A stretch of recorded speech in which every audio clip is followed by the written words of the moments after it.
Hetal college campus में बैठी थी। जब उसके क्लास पूरे हुए तो वह अपनी सहेली के साथ बातें कर रही थी। उसे रास्ते से जाते समय गायत्री दिखी। गायत्री को आवाज दी, गायत्री इधर आओ। हेतल की आवाज सुनते ही गायत्री हेतल के पास गई। दोनों बातें करने लगी। बातचीत के दौरान अचानक हेतल को याद आया कि उसने सुना है कि सुमन ने आत्महत्या कर ली है। इस बारे में गायत्री से जानना चाहा। सुमन, हेतल और गायत्री दोनों की यह बचपन की सहेली थी। गायत्री और सुमन दोनों एक दूसरे की पड़ोसी थी। हेतल दूसरे गांव में रहती थी।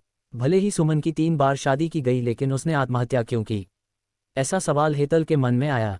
दरअसल वह अपनी प्यारी सहेली की आत्महत्या से बेहद दुखी थी। सुमन 9वीं कक्षा में थी तभी उसकी पहली शादी हुई थी। सुमन देखने में बहुत सुंदर थी। वह होशियार, शालीन और भविष्य के सपनों में रंगने वाली लड़की थी।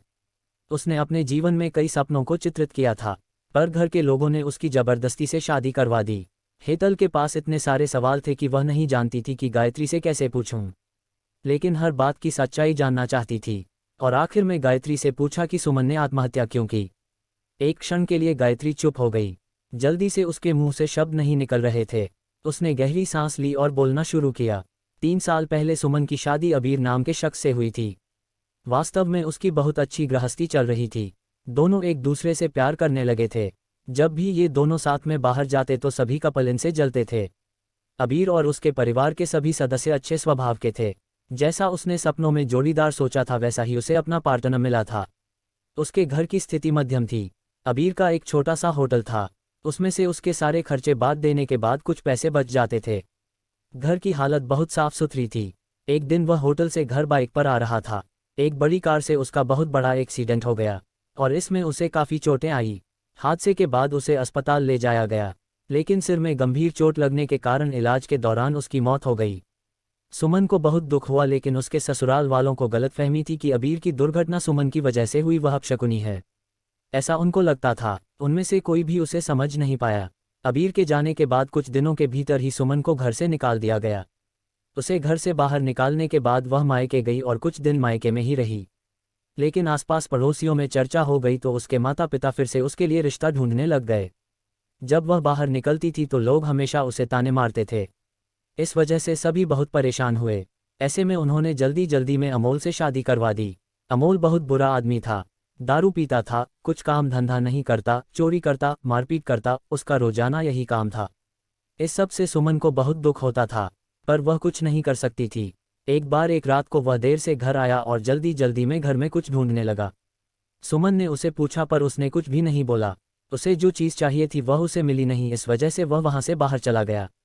सुमन रात भर उसकी राह देखती रही पर वह आया ही नहीं। दूसरे दिन पुलिस को उसका मृतदेह रास्ते के किनारे पड़ा हुआ मिला। उसका चाकू से किसी ने खून किया था। ये खबर सुमन को पता चली तो उस पर दुख का पहाड़ टूट पड़ा। कुछ दिनों तक वह अपनी ससुराल में रही, लेकिन बाद में ससुराल वालों ने उसे प्रताड़ित करना शुरू कर दिया। इस वजह से सुमन वापस मायके आ गई। घर आकर कुछ दिन ऐसे ही बीत गए। हर दिन आ रहा था और जा रहा था, लेकिन सुमन की स्थिति वही थी। उसकी तरफ देखा नहीं जा रहा था। उसका परिवार उसकी स्थिति को सहन नहीं कर सके, इसलिए उन्होंने उसकी वापस शादी करने का फैसला किया। उसके लिए रिश्ता ढूंढने लगे। उनके रिश्तेदारों में गौतम नाम का लड़का था। उसकी पहले से ही एक बार शादी हो चुकी थी और गौतम से सुमन की शादी करवा दी। सुमन बहुत खुश थी। शादी हुई और कुछ महीनों बाद उसे मालूम हुआ कि गौतम को कैंसर है, ब्लड कैंसर।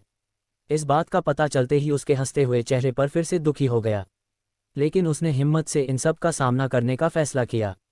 5 महीने तक अपने पति की सेवा की, लेकिन आखिरकार 5 महीने बाद उसके पति की मौत हो गई। इस दुख से बहुत तंग आ चुकी थी। कुछ दिन बीत गए, लेकिन बाद में ससुराल वालों ने उसकी जिम्मेदारी लेने से इनकार कर दिया। उसे घर से निकाल दिया। उसके बाद वह फिर मायके चली गई, लेकिन उसके माता पिता, उसके भाई भाभी ने भी उसे घर में आने नहीं दिया। सभी तरफ से रास्ते बंद हो चुके थे उसके लिए। उसे उम्मीद की कोई किरण नजर नहीं आ रही थी।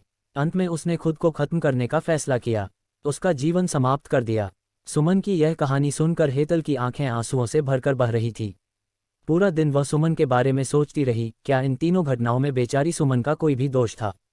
क्या उसके माँ बाप को सिर्फ उसकी शादी कर उसे हर बार किसी के पास भेज देना सही था? वो उसे अपने पैरों पर खड़ा करने की कोशिश भी कर सकते थे।